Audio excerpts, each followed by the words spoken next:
Hey, hello everyone. Welcome to our channel Physics, where we actually learn physics. So now in this lecture, we would be solving this question that you see here, that is 2.29. Okay, this is from the chapter 2 from Units and Measurements. This is from the 11th CBSE. So the question says, a laser is a source of very intense monochromatic and unidirectional beam of light. Okay, these properties of a laser light can be exploited to measure long distances. The distance of the moon from the earth has been already determined very precisely using a laser as a source of light. Okay, as a source of light. A laser light beamed at the moon takes 2.56 seconds to return after reflection at the moon's surface. After reflection at the moon's surface. Okay, how much is the radius of the lunar orbit? How much is the radius of the lunar orbit around the earth? Okay, so it's a very simple problem. Here they have said that laser source is very intense. Okay, that we all know. It has a high intensity. It is monochromatic. That means it has a single color. Mono means one, chromatic means color. Okay, so it has got a single color. That means single wavelength. Okay, single wavelength. And unidirectional. It's a unidirectional, not like a bulb. You know, bulb, what happens in a bulb? It's like this. Okay, bulb is somewhat like this. It spreads in all direction, right? The light spreads in all direction for a bulb, like that, somewhat like this. Okay, but not for a laser. If you take a laser gun like this one, okay, if you use a laser gun like this, then the beam, just moves in a straight line. Okay, just goes in a straight line. Okay, like this. It does not even spread up like this, like the bulb actually. Okay, it's unidirectional. Okay, it's very unidirectional. Okay, yes, so these are some properties that are given. These properties of a laser light can be exploited to measure long distances. Okay, long distances. Why it can be used? See, these properties: intense, monochromatic and unidirectional. These can be used. So why it can be used, I will tell you. See, intensity is what?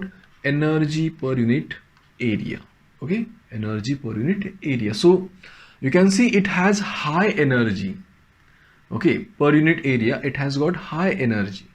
Also it is unidirectional, so it just goes in a straight line. Okay, it does not spread up like a bulb. So bulb cannot be used actually, right? We cannot use bulb to measure long distances because it will spread up and the energy will be gone. Okay, energy will be lost in all directions. Okay, but here all the energy just moves in a straight direction, straight line. So that property can be used. Okay, high energy first of all, and it goes in a straight line. So that these properties can be actually used to find out some distances, large distances. Okay, so in this way, actually using the laser beam, actually we have found out the distance between earth and moon. Okay, using this. So this is what the question is all about. A laser light beamed at the moon takes 2.56 seconds to return after reflection at the moon's surface. How much is the radius of the lunar orbit around the sun? Okay, so again this is approximately, we have to find out. Okay, so let's see what we can do over here. Okay, see, this is, for example, I will show you. Let me show you. For example, this is the lunar orbit.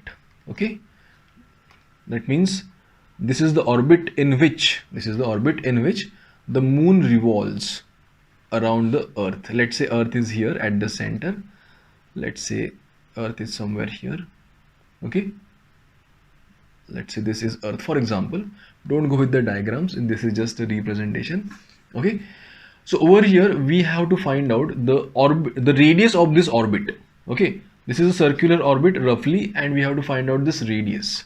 Okay, so we have to find out this distance actually. Okay, this distance between moon and the earth, and this is nothing but roughly the radius, okay, of the lunar orbit. Actually speaking, precisely, if you go very precisely, then the radius of the orbit is nothing but this. First of all, the distance between earth and moon. Okay, distance from the earth to moon up to the surfaces. Okay, plus we have to measure, actually we have to measure the radius from the centers of the two bodies. So we have to include the radius of the earth also. So we have to include this RE also, radius of the earth. Plus here also we have to include the radius of the moon. Okay, so this is actually the total radius of the lunar orbit.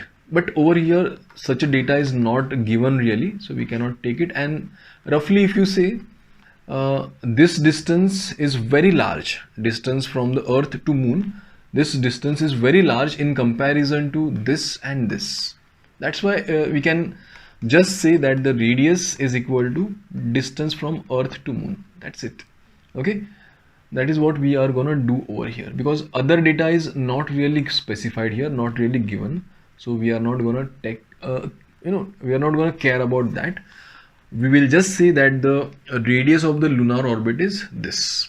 Okay, distance between the surface of the earth to the distance to the surface of the moon. Okay, that's it. Okay, so let's find out